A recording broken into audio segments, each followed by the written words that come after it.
Kasi sinasabi daw, ang presidente daw ang nirarason. Tama ba yun? Opo, yun po ang sabi. Ano daw ang kinalaman ng presidente dyan?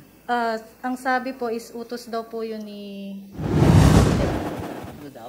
Ano ba? Utos daw po yun ni BBM. Utos yun po ni yung BBM. exact word. Ay, ganon. Wala na po. Bakit ka takot? Ba't ka nagtatakip ng mukha katulad ng sinabi ni Congressman Marcoleta? Babalikan ka ba? Pwede po. Nino? Kasi po, hindi ko po masabi dito kasi matitrace po nila ako eh. Pag sinabi ko po yung dahilan. Ganon. Pero opisyal, Opo. mga opisyal, babalikan ka dyan sa lugar ninyo. Opo. Eh, maidadagdag ka. Wala pa tayong, hindi pa po tayo Madam Chair, as Senate President, as the leader of this institution, I can categorically state that we have not refused any measures. As a matter of fact, I filed last week RBH 6, which is to discuss economic provisions of the Constitution. So, Only to change your mind 3 days later, Mr. Senate President. did I ever say, for the record, did I ever say I'm no longer pursuing this? Please cite the record that I said I will no longer pursue this. Well, it's in the Yes.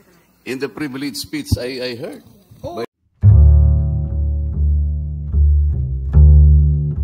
May sagot si House Speaker Martin Romualdez sa kanyang pinsang si Senador Amy Marcos sa pasaring nito sa nagsusulong ng People's Initiative sa pagdinig ng Senado para amyendahan ang 1987 Constitution. Walang gamot sa kakapalan ng mukha mo, as expressed by Senator Marcos, reflects a passionate stance on issues we both care deeply about. As public servants, our primary focus should always be on the welfare of our constituents and the progress of our nation. It is in this light that I choose to interpret her words as a call to engage more deeply in our shared commitment to serve the Filipino people, saad pa ni Romualdez.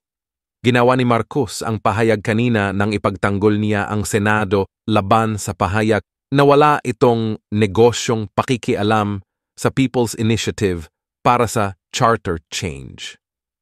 Ang pakiusap ko lang kay Senator Imay, hindi po kailangan ng bastusan. Pinakikinggan tayo ng mga kabataan at hindi magandang ehemplo ang ganito. Dagdag pa ni Romualdez, our nation faces many challenges and it is more crucial than ever that we, as leaders, set an example of respect, understanding, and cooperation. I am committed to maintaining a professional relationship with all my colleagues in the government, including Senator Marcos, as we work towards our common goal of a prosperous and inclusive Philippines, paglalahad pa niya. Tinapos ng speaker ang kanyang pahayag sa pamamagitan ng panawagan na wakasan na ang awayan ng kanyang kapwa Solon. Tapusin na po natin ang bangayan, magtrabaho na lamang po tayo para na rin sa kapakanan ng mga kapwa natin Pilipino. Pwede ba? Narito yung address sa akin, pero siguro sa executive session na muna hanggang magkaliwanagan. Okay, sige. Maraming salamat kina Senator Bato at sa SP natin for the assurance that the witnesses will be adequately protected. And we acknowledge also the arrival of Minority Leader Coco Pimentel. Meron pa ring nagsasabi na hindi ninyo naintindihan ng nakasulat kasi English. Ang sabi ba, may kinalaman sa ayuda to? Pag pinirmahan, ayuda.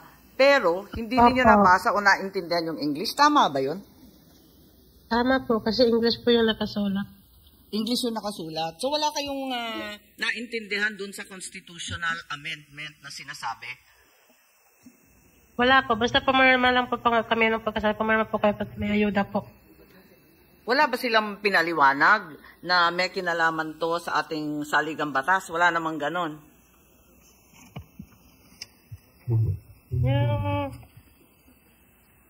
May sinabi ba? Yung paliwanag po sa amin, ano po? Petition daw po. Ano? Petition po. Kaso di ko po maintindihan eh. Kasi mabilis po yung pagpapaliwanag po nun. Mabilisan lang yung pagpapaliwanag. Anong kinalaman ng ayuda dun? Ano daw sabi? Hindi ko po alam eh. Kasi basta pagkaparama po namin, may present number po, tapos ayuda daw po eh. Binigyan ba kayo ng pera pagkatapos po? Wala po.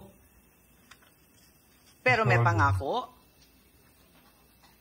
Pangako lang po, apat po sa ayuda, pero di po namin alam po kung ano pong ayuda.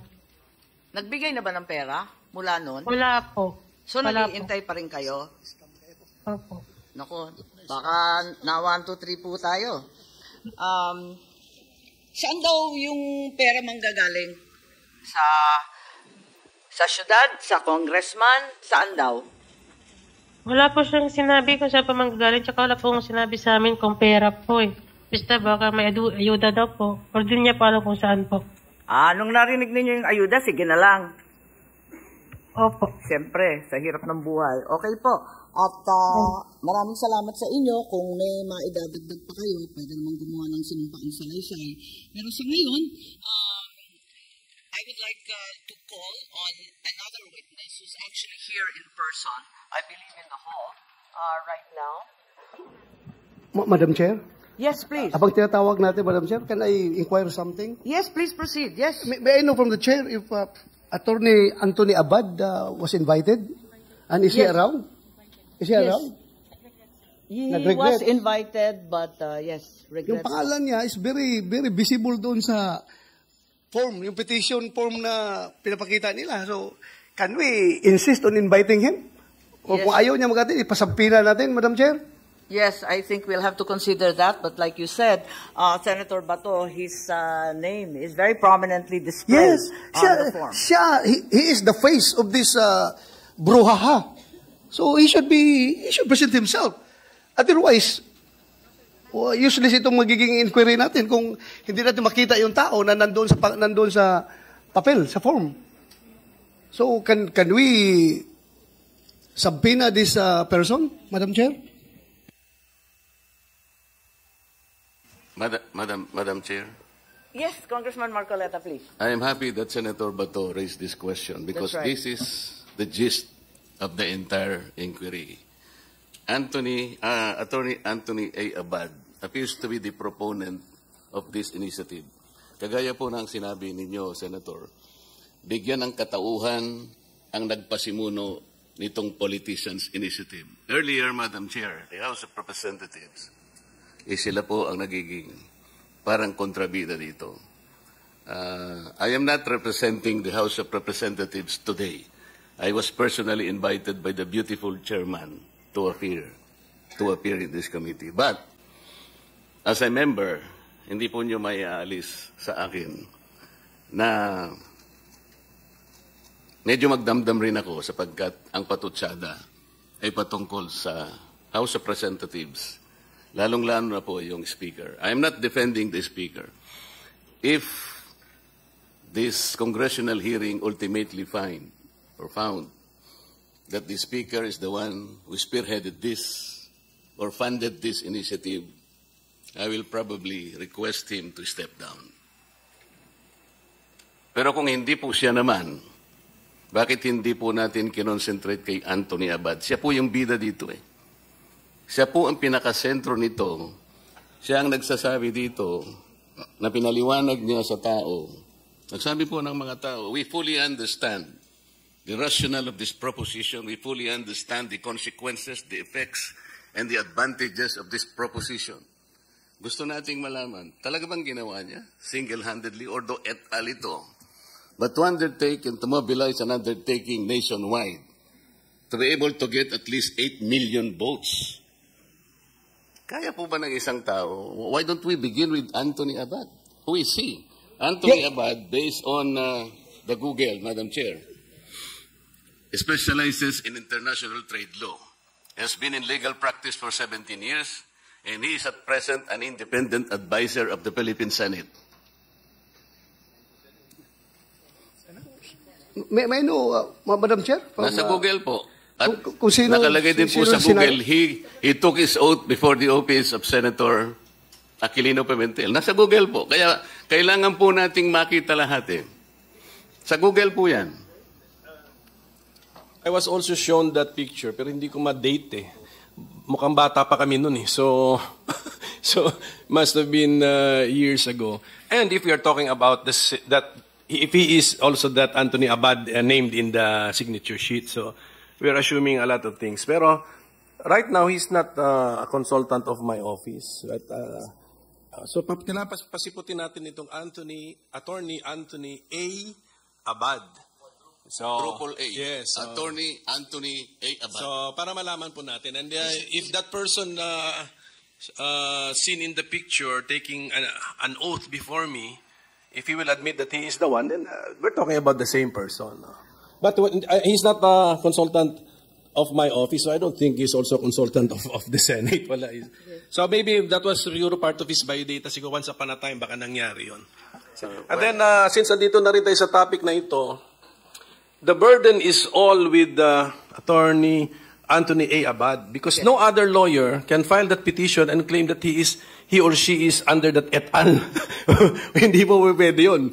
So it's only if the signatures are genuine and real and then freely given, it is only this Attorney Anthony A. Abad whom they have authorized to file the petition. No person, no... Natin yung ating testigo at pagkatapos nun, balikan natin ang ating mga abogado pagkat marami po sa ating mga kasamahan ang gusto magtanong rin sa kanila. Salamat, Madam Chair. I submit and then I will await the answer of either Attorney Abisado, Mr. Onyate, or Attorney Gana about Attorney Anthony A. Abad and his relationship with Pirma. Salamat. Agyamanak, Madam Chair. Thank you for your forbearance. Maraming salamat po. Nais kong tawagin yung testigo na personal na dumayo rito. Nais mo bang basahin ang salaysay mo sa nakiusap sa iyo tungkol sa pagpapapirma? May sasabihin po kayo kasi ang sabi rito ay ang kapitan ninyo hindi kaalyado ng mayor at ng congressman ninyo. Kaya ano ang nangyari? Ipaliwanag po ninyo, please. Good afternoon po, Madam Chair. Your Honor, dumating lang po kasi yung form sa amin. Tapos tinanong sa akin kung para saan yon.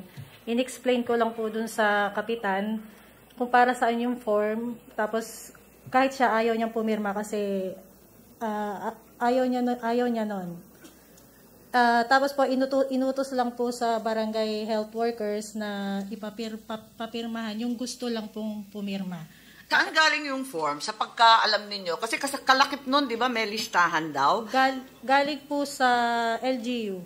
Galing sa mayor or sa congressman? Sa Congress po. Sa opisina ng kongresista, yung listahan? Opo. Tapos, pinadala yung listahan kasama nung formularyo, yung form na pinapapirma. Ganun ba yun? Form lang po yung nakita ko. Paano mo alam kung sinong papapirmahin?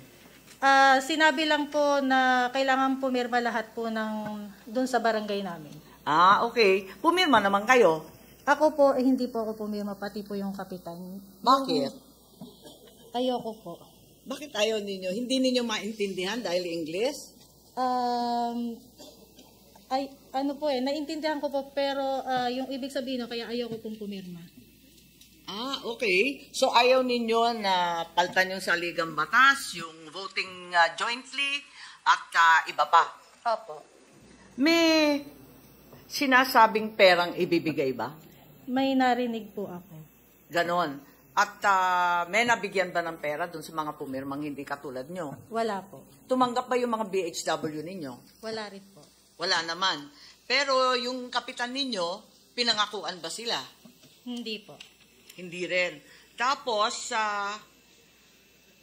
ano pa yung masasabi mo tungkol dito? Palibasa siguro, yung kapitan hindi kaalyado ninyong mayor at kongresista. Tama po ba yun? Opo. Naintindihan ba nung mga kasamahan ninyo o kabarangay ninyo yung pinipirmahan nila? Hindi po. Ang alam po nila ayuda. Alam nila ayuda kasi yun ang pangako, no? Opo. Sino nagsabi na ayuda yun? Yung BHW, utos ng City Hall? Ganun po ba? Yung perception lang po siguro nung mga nando kasi parang nagte-trending na po kasi siya. Tama. Trending na may ayudang kalakip yun. Opo. Oo. Tapos, linilista ba yung mga pangalan nila? Alam ko, hindi ko po alam kung nililista po. Pero marami bang pumirma doon sa barangay ninyo? Konti lang po kasi nung sinubmit po yon dahil may deadline daw po, binalik po kasi yung forms kasi kulang daw po yung mga pirma. Ano yung deadline? Kasi sinasabi daw, ang presidente daw ang nirarason. Tama ba yun? Opo, yun po ang sabi. Ano daw ang kinalaman ng presidente dyan? Ang sabi po is utos daw po yun ng presidente. Ano daw? Ano ba? Utos daw po yun ni BBM. Utos yun po ni yung BBM. exact word. Ay, ganon. At sumusunod lang sila. Opo. Eh kung utos ng Pangulo, ba't hindi ninyo sinunod? Meron po akong freedom of choice. Okay. Recording in progress. Sige. At yung mga kaalyado lang ni Mayor ang binigyan ng pera, tama ba yun? Hindi ko po alam. Kasi meron nagbanggit ng katulad nun. May dadagdag ka pa? Wala na po. Bakit ka takot? Ba't ka nagtatakip ng mukha katulad ng sinabi ni Congressman Marcoleta? Babalikan ka ba? Pwede po. Nino? Kasi po, hindi ko po masabi dito kasi matitrace po nila ako eh. Pag sinabi ko po yung dahilan. Ganon. Pero opisyal, Opo. mga opisyal, babalikan ka dyan sa lugar ninyo. Opo. Sige. May maidadagdag ka pa o yung mga kasamahan ko, may katanungan po kayo? Yes, Senator Bato, please. Madam Chair, this is not a question to our resource person. Just would like to inquire if it was ruled by the chair that Anthony Abad will be issued subpoena for the next hearing. Yes, I think motions were received and It was rolled certainly by- we have resolved to send a subpoena to the said Attorney Abad, although I think information was sent to this committee that he has flown overseas. Overseas? Yes, ma'am. Okay. Madam Chair, dagdag lang ko konti, Madam Chair, no? I just would like to react to the statement of Attorney Rodante Marcolita. Congressman Marcolita, kung sinabi po niya, Madam Chair, na siya ay nasasaktan dahil para bang alluded to yung buong lower house na sila ang nasa likuran nitong People's Initiative.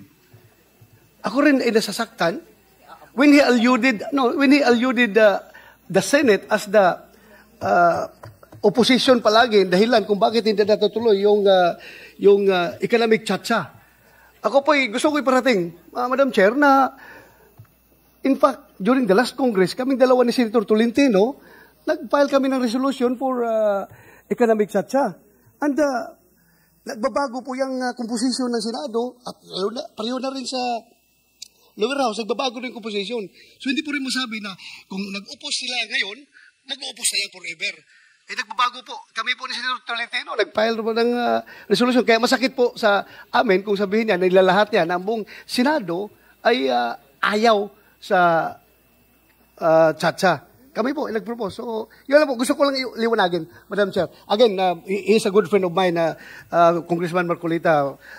There's nothing personal about it. Gusto ko lang iparating sa kanya yung mensahe na kami po ay pro-chacha rin, lalong-lalo na pagdating sa economic reforms. Madam Chair, we can simplify this. Maybe we can have a stipulation. Can the Senate stipulate that of all the initiatives taken by the House to engage you as a constituent assembly, all these initiatives have been refused? Wala pa tayong, hindi pa po tayo Madam nag-meet.